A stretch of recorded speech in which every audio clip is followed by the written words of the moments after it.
So Paulo developed a method which was based in the language and conditions of the students in his classrooms.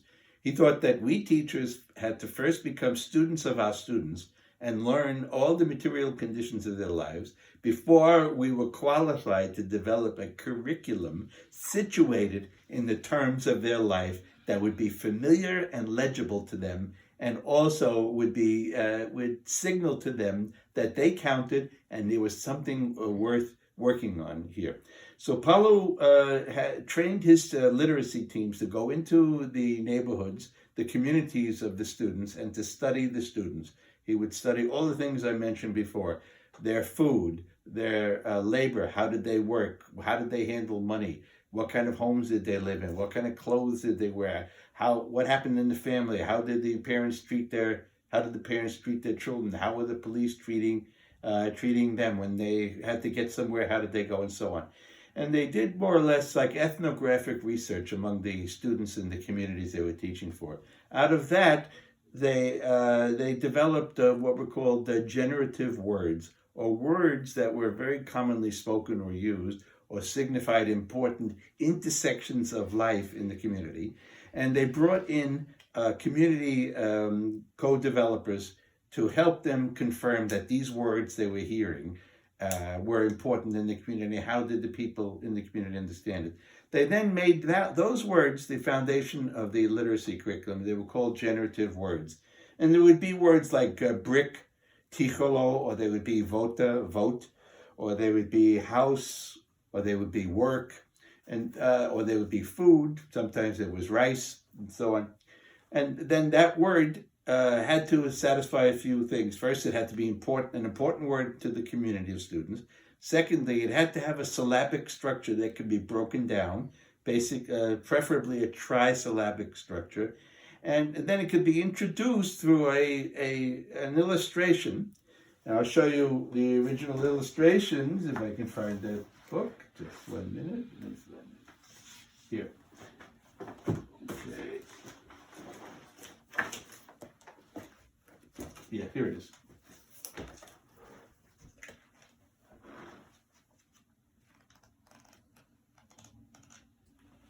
Okay. So Paulo hired an artist to draw slides.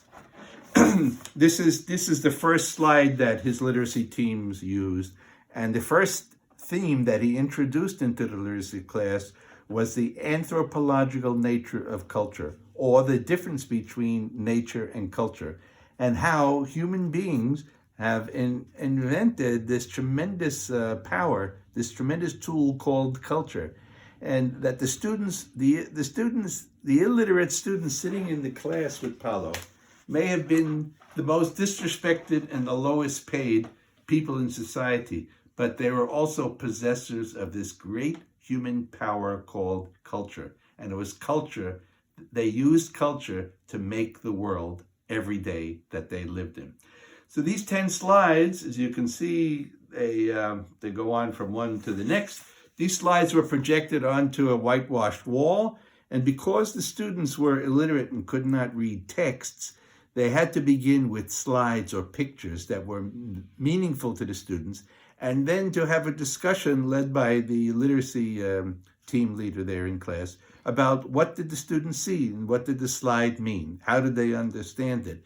And only after a long discussion of that reached the end of, and you can see the final slide in this, hang on one second, there it is. The final slide in this initial series was the literacy class itself, and you can see kind of a young Paulo Freire pictured in the background without his beard. He did not grow his beard until 1969 when he came to Boston in the United States, where he found it very cold. So for most of his early life, Paulo had no beard.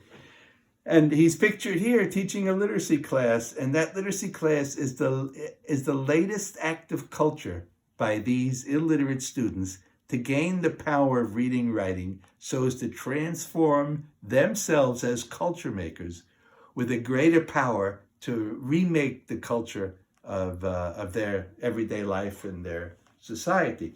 So